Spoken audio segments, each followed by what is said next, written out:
the hazard of my profession, ladies and gentlemen, and some very young ladies and gentlemen, is that I speak as an occupational hazard of doing business. So when I came in over here today, in my mind was this whole question about all the people over here in this room. What would be the common thread that would tie us all up? And I think the first and the foremost common thread in going with the topic is that all of us want to be successful. I'm sure I can say 100% of us want to be successful. The second question that comes in my mind is that if all of us want to be successful, does anybody know a common definition of being successful? And I'm sure every one of you will have a different definition of being successful. So if we are talking about all of us want to be successful, but all of us have a different definition of what success means.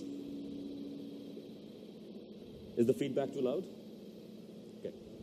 If all of us have a very different definition of success is, so I thought the best way of telling that is by telling that by 3 stories.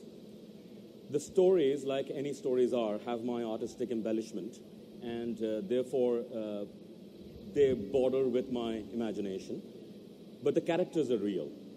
And I embellished it to ensure that they seem like a story. But the characters are real, and I know them personally. So the first character, to look at the first character, I want to take you back to about 35 years back. And a gentleman who is in ordinary people who do extraordinary world. And this is one of those persons who was an ordinary person, extraordinary ambitions, executed the plan, rose to be the chief economist of one of the largest global banks. And as per his plan, at some day, turns to his wife and says, we need to execute a retirement plan. And the retirement plan was this dream house with a dream garden on the side of the Himalayan foothills.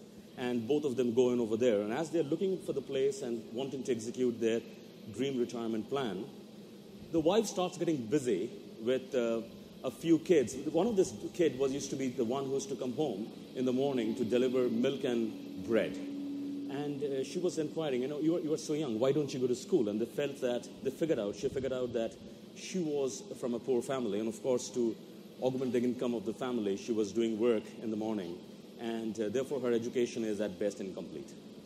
So she decides to not sleep in the afternoon, not take the siesta, but get in a few of these kids, the friends of these girls, for example, and start them doing a homeschool kind of a stuff. This man was a little indulgent. He thought it was one of his wife's, unspent passion, and he was a little indulgent about it. But soon he started getting involved, to a point that one day when that girl didn't turn up in that class, he started missing her. And the next day, she didn't turn up. And the day 3, when she didn't turn up, he went to his wife and said, can we go and figure out where she is? I said, I don't know where she stays, but let's just go figure out. It's not a very large place, it's a small place, let's go figure out. So they just walk and they ask people questions about, do you know where does she live? And finally, they come to this place, which effectively was a tin shed. That was the roof. 2 tin sheds, that was the wall. And they figured out this girl doesn't have parents. She lives with a distant aunt, and the aunt is a rag picker. And therefore, that's what the income of the family is. It's essentially one meal a day. But they've never seen this girl looking out for sympathy, never crying out for anything else, but that intense quench for knowledge whenever they were in that 3-hour class in the afternoon. And now this aunt has fallen ill. So therefore, the choice was between the home fire going on from the kitchen or not. And she was actually, with her small hands, became a rag picker for those 3 days because the home fire has to go on. And she again was not looking for a sympathy when they found her. And the only thing that she requested was that after my aunt gets better, feels better, and after she goes back to work, I would definitely want to come back in the afternoon. The couple takes a very quiet walk back to their home. And when they reach home, the conflict that he started having of all his grand plans of that beautiful house and that beautiful garden, he turns to his wife and says, what if we decommit ourselves He's a man who's always been on commitment. What if we decommit ourselves from our grand plan of retirement and instead put in all our money and start a small school? And they did start a school, and 20 years later, that school has over 500-odd students who become doctors, who become engineers, who become politicians, who become scientists. They have gone to study in the US. They have gone to study across the world. Many of them have come back and started giving it back to their society. So this is the end of my first story. I'm sure it is inspiration in its own ways, but let me move to the second one. The second story is casted about 15 years ago. And this is about a journalist who, non-fiction writer, writes about social topics and ensures that he's read, heard, etc. On a fit of an imagination, writes a novel. To cut the long story short, the novel becomes a blockbuster hit. So much so that it sells literally millions of copies. Suddenly, he's a celebrity. He's so much a celebrity that from the coffee shop to the airport, he's often thrust with a notebook in front and asked to give a autograph. And when he goes back home one day to write, he realizes he can't write anymore because he doesn't know if he can again write something for which there would be 1 million people as a reader. And this block doesn't go away. In fact, his frustration grows to a point where he starts hating himself for being so successful. So every time somebody comes and accolades him for his book, he actually inside kills himself a little. To a point he can't take it anymore, so he decides he has to go away and re-find himself, rediscover himself, go into a point of stillness, not ride the wave of that success and that ecstasy that was there. I'm sure many of us have that feeling. We had a great day, and the next morning we feel a kind of a hangover, and we don't know what to do with that success. That self-doubt, that are we really worth it? So he goes away to this obscure place in the foothills. And that's my end of my second story. A person, immensely successful, sudden success, goes away to rediscover himself. The last story is now. Imagine this is that audience. And there's a lady who's standing over here to celebrate 10 years of a foundation. And this foundation is unique in its ways because it saves lives of children that comes from extremely poor family. A very accomplished corporate executive that she was in her own life, extremely successful. Again, somebody who executed the life to the plan, married to another very successful person in life. They started this foundation about 10 years back.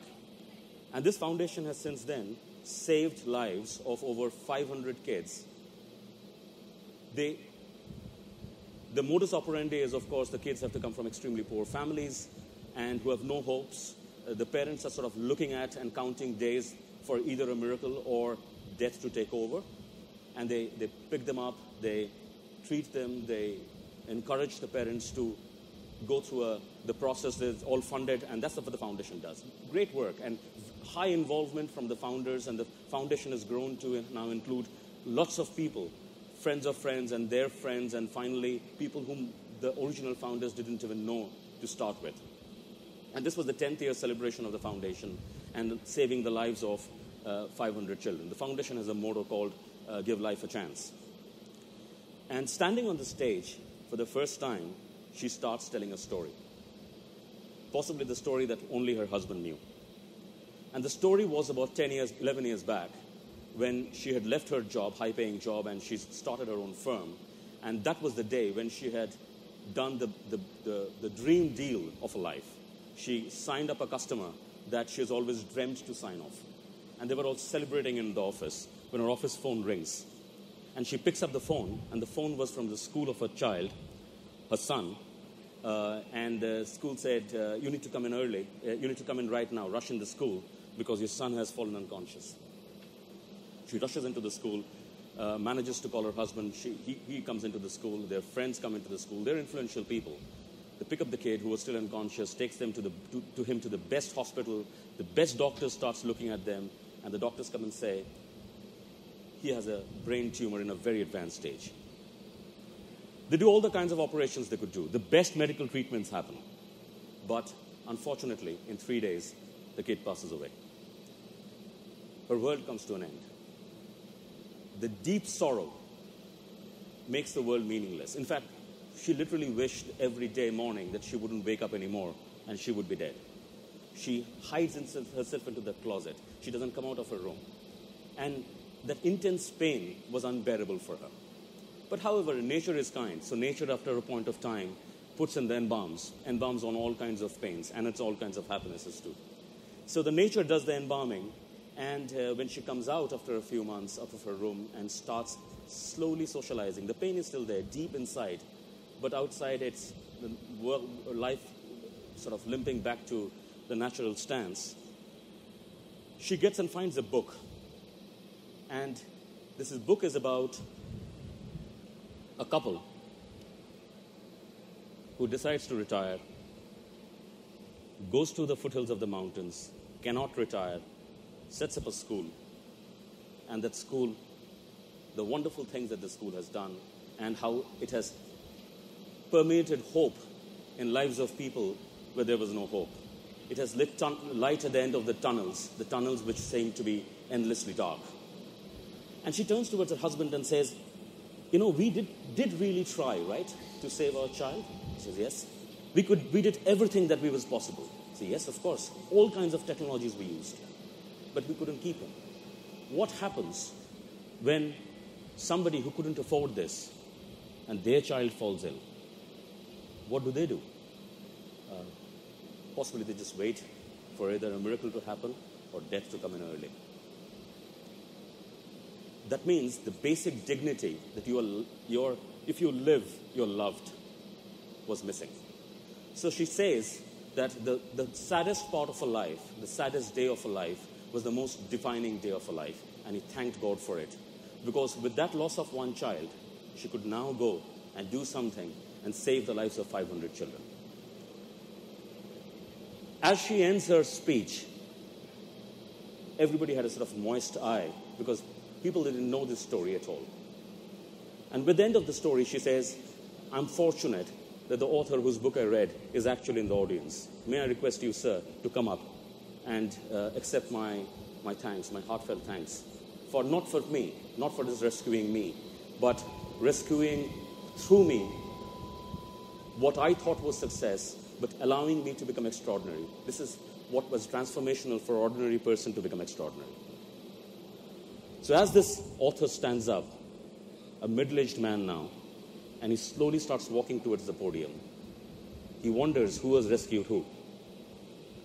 Because after his intense success, when he had run away to rediscover himself, and he stumbled into that school, and he realized, when he asked that man, old man, now a late octogenarian, with an enthusiasm of literally a kid, that what finally mattered to you in your life? All your 60 years or your 40 years of successful, around the globe, high-flying, dining with the presidents and the prime ministers and movers and shakers of the world, what mattered to you more? And today you're literally with people who have nothing. He said, "The biggest realization in my life was that life is not statistics. As an economist, I was trained to look at statistics. I was trained to look at trends. I was trained to take decisions based on what I thought was increasing prosperity of humankind. But I realized I was so wrong, because prosperity is with individual. Just like the book that the million people who bought that book and read that book were actually not million people. They were one by one individual that added up to that million. Therefore, it doesn't matter whether a million people follows you or one person follows you. It's that one person in his or her eyes, if that light of hope is lit. That's what I learned, that life isn't statistics. Life is about taking one person's life, caring for it, growing it, because through that person, that family, that society, that village around that person, all finds hope. And therefore, in his walk up to the podium, he looks up and he thanks that man who rescued him. Ladies and gentlemen, I think at certain stage of life, as we said, we all want to be successful. And we are all looking for our own definition of success. And this, in my view, is what is all being impacted. In the surface of a tumultuous sea, when you go down, you find in the depth, possibly, an area of being quiet. That quietness is what needs to come inside us. Because in that quietness, we will discover who we truly are and what does success mean for all of us. Thank you very much for having me here.